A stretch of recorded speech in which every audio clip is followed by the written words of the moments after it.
What's going on, my fellow base heads? It's your main man with the game plan, Double G, bringing you some fresh new content as I walk you along on this journey of building custom subwoofer enclosures. If you're a cardio enthusiast or you would love to learn how to build your own custom enclosure, make sure to subscribe. Let's get it.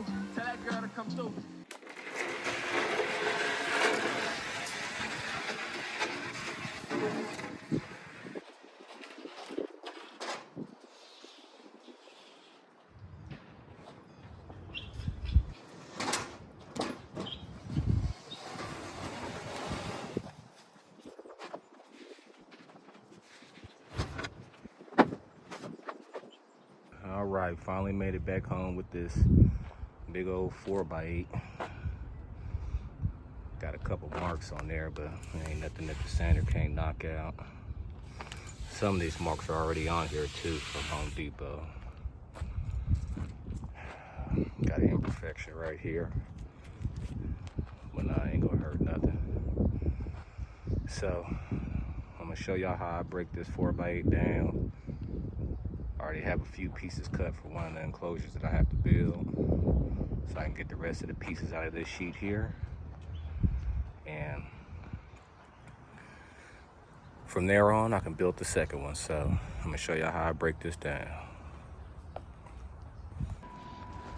So I don't want to bore you guys out to death already. I'm gonna speed this up as fast as I can. All I'm doing is cutting down this 4x8 here so I can have some smaller pieces to run through my table saw. One thing I do beforehand on each and every build is make sure that I cut down this sheet of wood right the first time where I don't need any extra pieces. So I make sure to look over all my plans twice, maybe even 3 times, just to ensure that I can get all the pieces of which I need and I can avoid a trip back to Home Depot to pick up another sheet of wood. So, but give me a second here. I'm just running through this, cutting all my side pieces, my top and bottom, and we're gonna get it on over to the table saw. So just bear with me.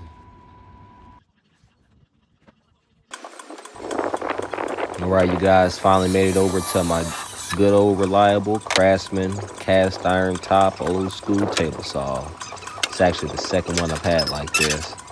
Every table saw I've ever owned, though, I will always measure out the distance between my blade and my rip fence there just to ensure everything is straight. It's nothing worse than getting to the end and realizing that your cut is not straight and not square. So I'm just running through these pieces here. This is going to be my double baffle and my back piece. So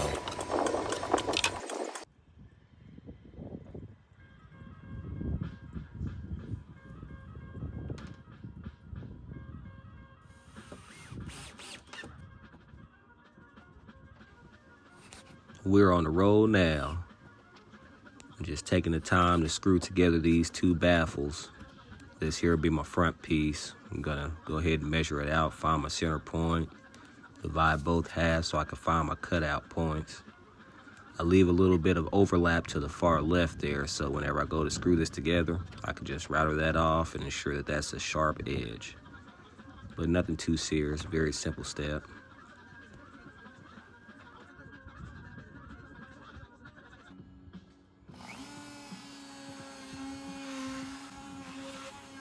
Yes, I am aware that you're supposed to go in a counterclockwise position, which is right to left. But in my scenario here, as I'm going left to right in a clockwise position, all it's doing is shredding down those wooden shavings to a finer grit, making it easier to pull the disc out. But anytime you're woodworking or you're using a router, you always want to go in a counterclockwise position. Whether that be cutting out holes like this here or just working on the edge of a workpiece, you always want to go in a counterclockwise position. Now, going in the same direction as which the bit spins, you have a greater risk of ruining your workpiece. But luckily, I didn't have to go through that here because the bit is so dull and it didn't burn the wood either. So it was a win-win in my situation. But it's always different for everybody, so you gotta keep that in mind.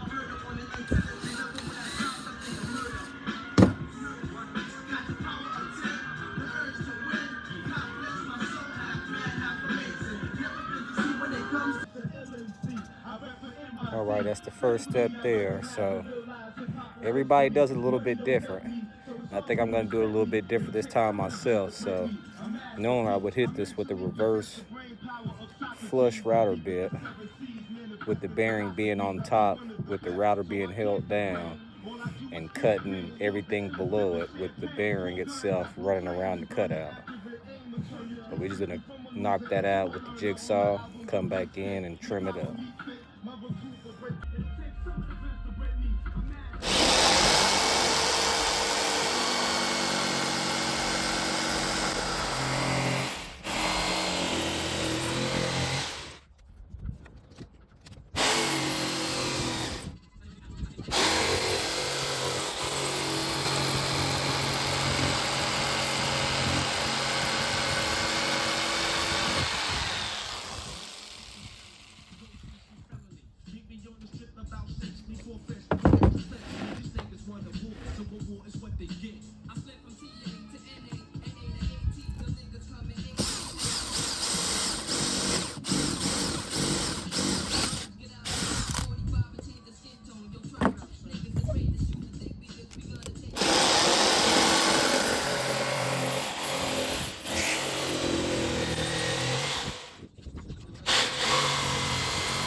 Alright, so now that we're going to have this knocked out, I can come back with the router and I can clean it up. That'll be my last step, and now I'll take this apart.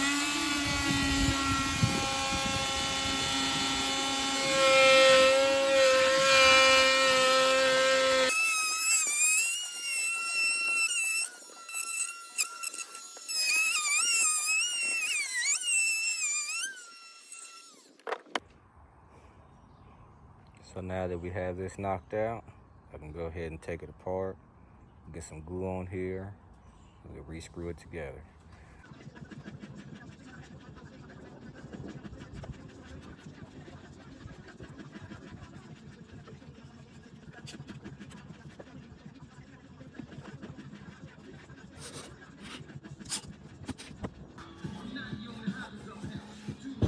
Just want to make sure we get this light down as good as we can. I'm sure someone will ask, man, that's all the screws you're going to put in the second baffle to hold it together? No, it's not. But I still got to crank this front piece here. So after I crank it, I can fit all the screws through in the places in which it needs to be.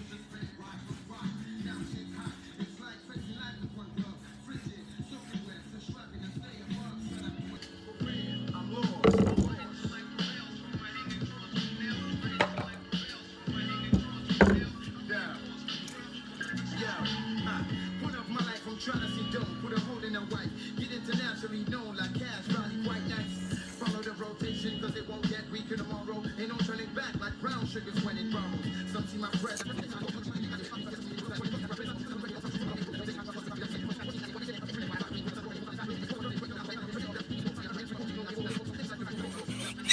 Mental like Chris, I stay focused. Okay, and mad is still healthy.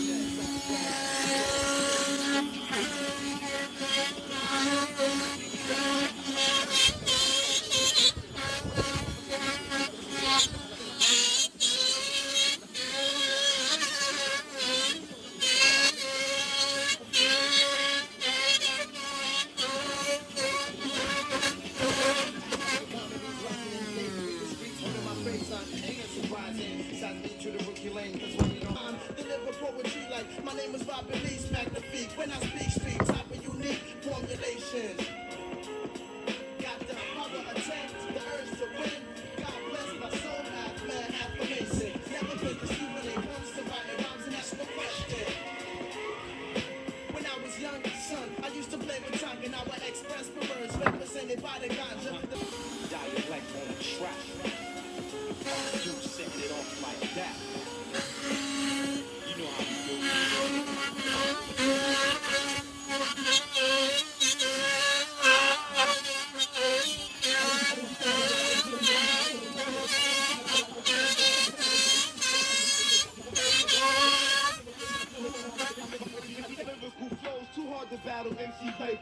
who run off gas, so I got intentions to light you.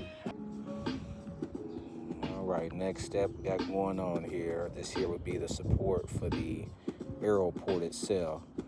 I got my 4 holes drilled out because I'm gonna do a small window here inside. This is the window brace. Normally I use some double-sided template tape, but being that my template tape got wet, and I don't want to take the chance on ruining this, we're just gonna go ahead and cut some strips. We can nail it down, 2 nails in each strip, super small holes, nothing's wrong with that. We can patch it up with some wood filler. That'll be the next step. Let me rough cut this out.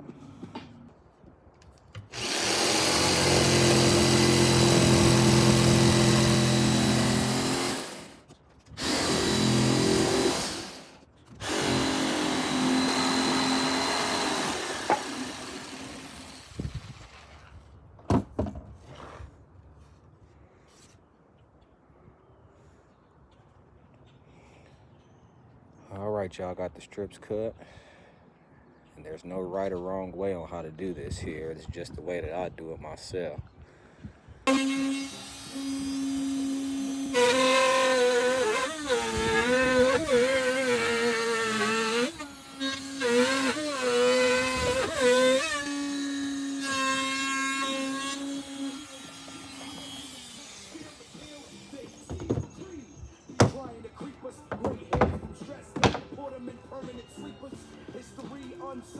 All right, you guys, kind of skipping through right now. I had to pick up baby girl from school.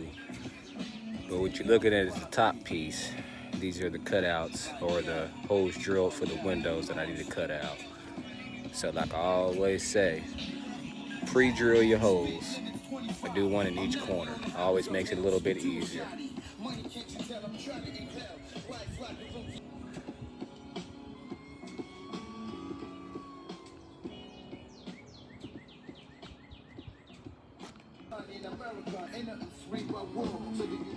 Yeah, of course it don't look pretty, but this is the process that I take. These are all the steps. I'm giving it to you guys firsthand. That's why I said keep your strips, because you can always reuse them. As long as you don't damage them and cut into them, everything will work just fine. So I got all the strips down. Actually, I cut some more for this side. Still had the 4 from the window brace itself. So I'm gonna cut this out, and I'll cut y'all back on.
Process of all.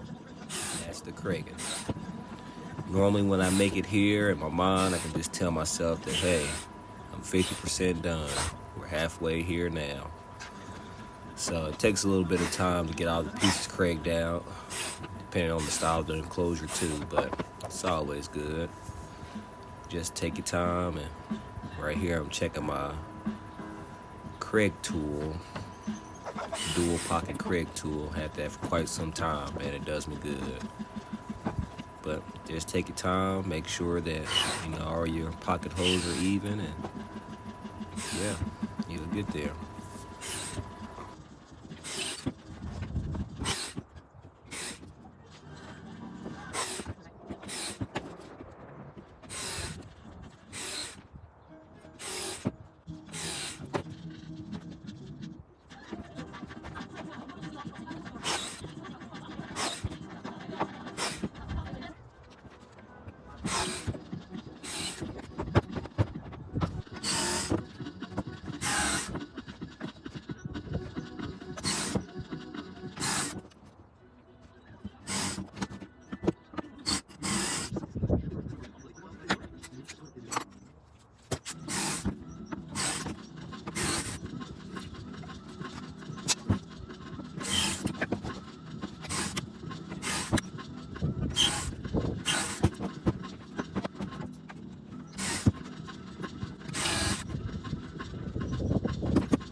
careful until I got it cranked out. So after I get all my pocket holes drilled, I can go through and assess where the screws need to go to fill in the gaps.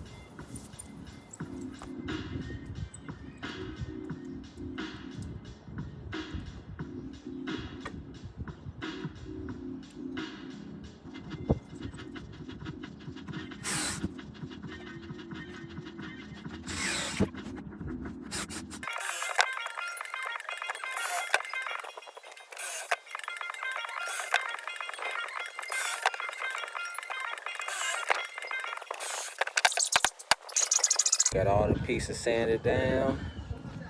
Got my extra screws in here for the double baffle. More than solid. So now it's time to start putting this together.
All right, y'all, back at it for day 2.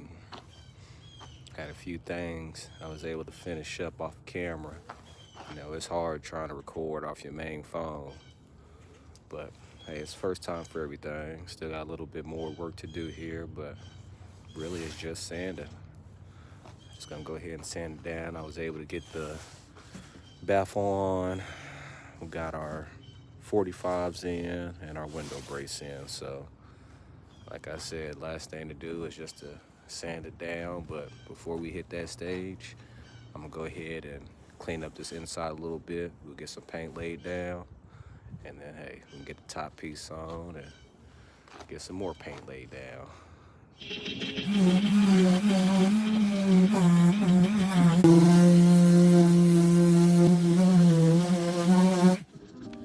All right, y'all, we got the inside sanded down pretty decent. Let's go ahead and get the white laid on for the interior.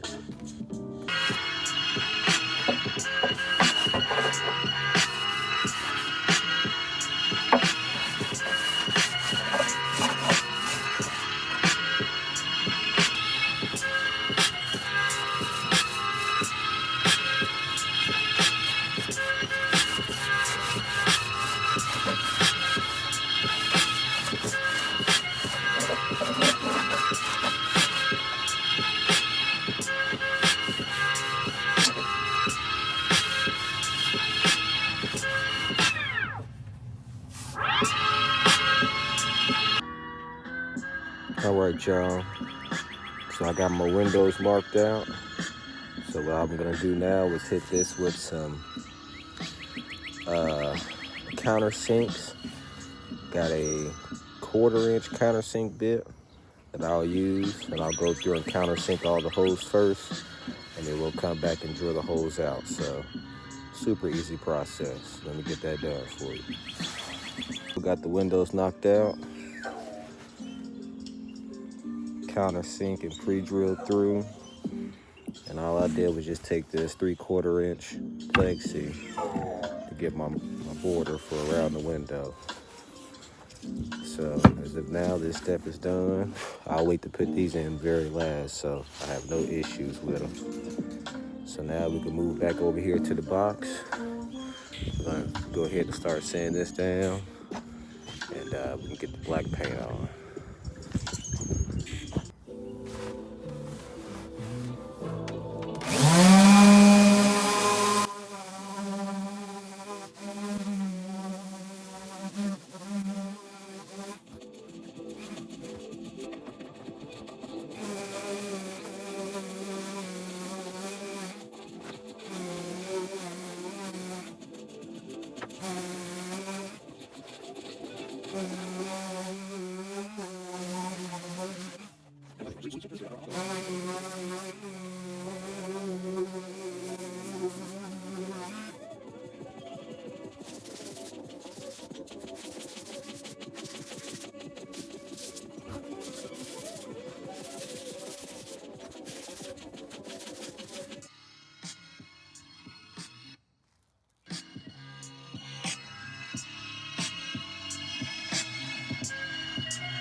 paint tip of the hour. Whenever you're painting, you always want to start off with thin coats. You never want to go in heavy with the paint. Just want to take your time and lay a thin coat, gives it a base coat for the rest of the coats to bond to. So it may look blotchy in the beginning, but that's okay. You can always go back over it 2 or 3 times. I believe this box here I used 7 layers of flat black paint, pretty much the whole can. So what I'm just gonna do here is go around with my first base layer. I'll let it dry. I'll come back and lay another layer. Then I can tape up the windows to touch it up. And that's what you'll see in the next couple clips.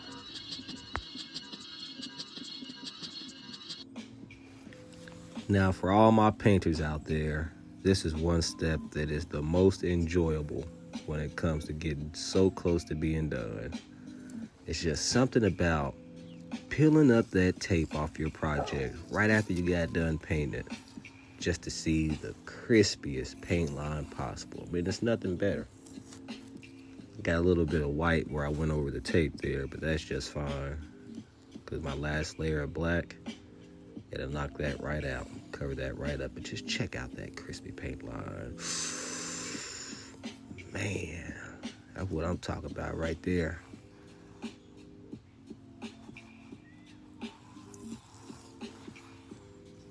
Now, how good are we? Is this side gonna be just as good? That's what I'm talking about. When I'm talking about crispy, I mean that McDonald's Sprite, 9 a.m. in the morning. Crispy. Won't be the last time though. I'll have to paint these lips up one more time when I go to lay down the last final layer of black. Super crispy though. All right, y'all. We got one more step left. And it's gonna be laying down this last final layer of black paint. But before I do so, I think I'm gonna go around it with some 220. You know, this side is kind of rough here, but for any little nicks on there, it'll knock it off and make everything go just a tad bit smoother.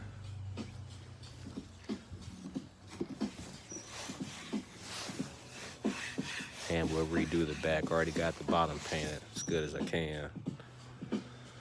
See, I have it on top of this box here too to minimize any kind of scratches or nicks on the bottom. Nobody will see it, but hey, just something that I do. But we got one more layer of black we're gonna lay down.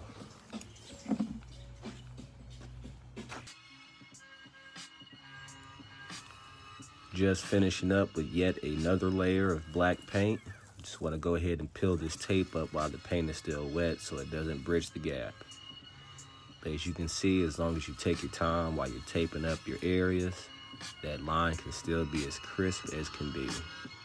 But just for a little tip, try not to overlap the tape so much as you're painting, because then your chances of it seeping underneath are a lot greater. But we're gonna let this sit, and tomorrow I'll be on the tail if we need any more or not.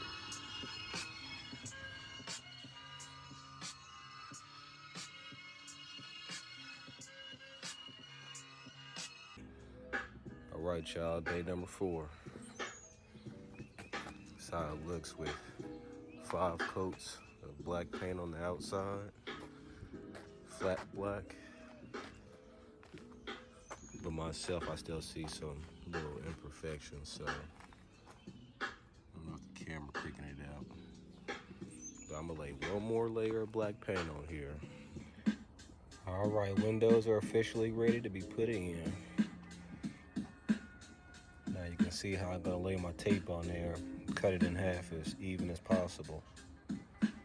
So now, hey, the next easiest steps to do is gonna be take this bad boy on off, flip it upside down, and we can get these put on in.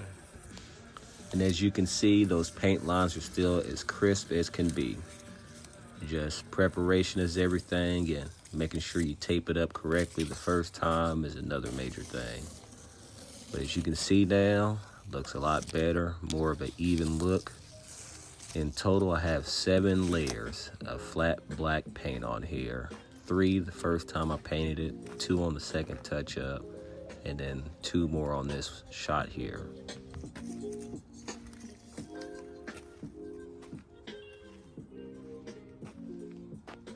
As you can see, I flipped the box upside down. Hey, no need to work harder, just work smarter. And this is the bottom here. You know, I always wait to the very last minute to redo this because no matter what, it's gonna get marked up. But at this point, we'll come in, take our window, and we're just gonna line it up. So, last stand will go on the right slot, like so. And just line it up.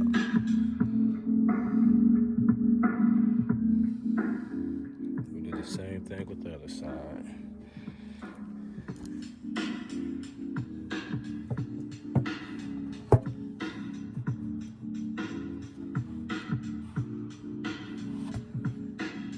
Something like that there.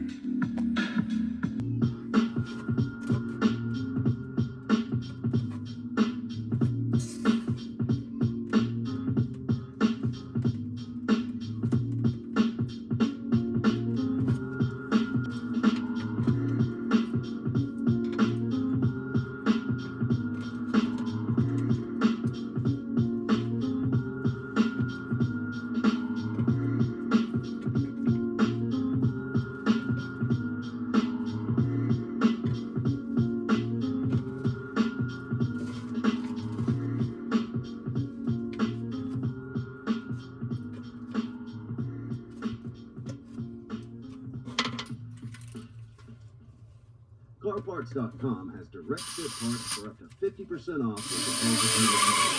Plus, you can book installation on select parts.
Nice and secure.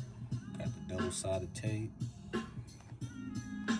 just to seal it up. Easy and simple way to do it. Everybody has their own way of doing it. Okay, let's get the terminals in. Let's flip this bad boy over. Let's get some final looks.